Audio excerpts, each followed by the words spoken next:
l'acteur américain Shia LaBeouf, qui a joué dans d'énormes films à succès, comme le film Transformers, est allé se confesser, dans une confession publique, à un prêtre catholique. Il a déclaré qu'il n'est plus athée, ni agnostique, et qu'il est désormais un chrétien catholique. Nous avons traduit quelques extraits de cette confession publique. Pour ceux qui veulent écouter la confession en intégralité, la vidéo se trouve sur la chaîne du prêtre, Bishop Robert Barron. Je n'ai jamais été athée. J'ai toujours été agnostique. Même quand j'étais aux conférences de TED Talk Samaris Christopher Hitchens. Ce n'est ni logique, ni rationnel d'être athée. Parce que si vous voulez creuser vraiment assez loin, vous arrivez au Big Bang, et puis vous êtes à nouveau coincé. Vous devez admettre des choses d'une manière ou d'une autre. Ce qui vous met dans une position de croyance.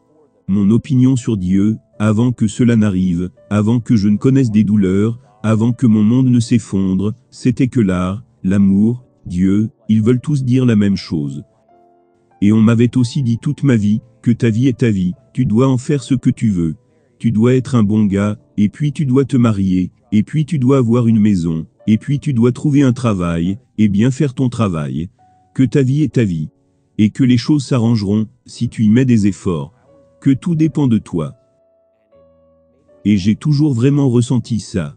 Et cela rend difficile de croire en Dieu. Parce que j'avais l'impression que mes capacités de gestion étaient ce qui allait me donner une existence épanouie.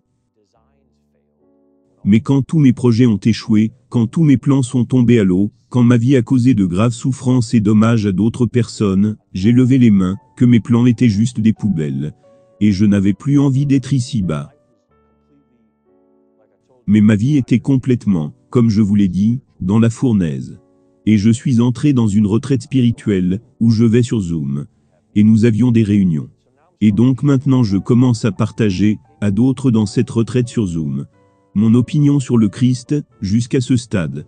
J'avais presque l'impression d'avoir affaire à un bouddhiste. Comme quelqu'un de très doux, fragile. Tout aimant, tout à l'écoute, mais sans férocité, sans romance.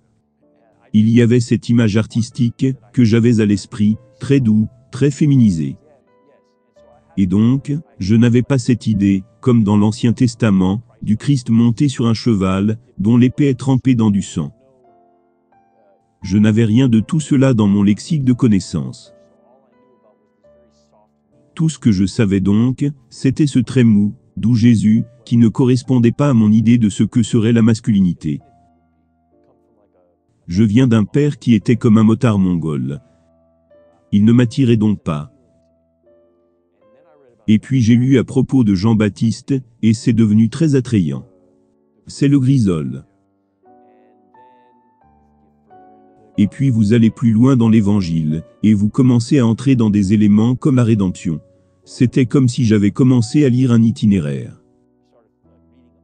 Comme si j'avais commencé à lire une carte, vers quelque chose qui me disait de laisser aller. C'est vraiment ce que j'ai retiré des évangiles. Si je pouvais le résumer en 2 mots, c'est « laisse aller ». Et à ce moment-là, quand je le lisais, je m'accrochais tellement à une vie, qui glissait entre mes mains. Après avoir essayé pendant 35 ans, l'évangile me disait ceci, me donnait cette invitation à juste tout remettre.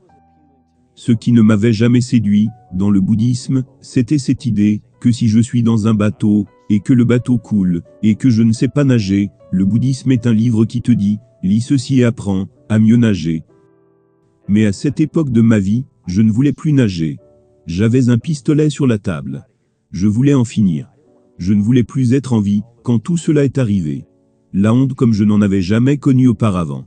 C'est une sorte de honte, au point où vous oubliez comment respirer. Vous ne savez pas où aller.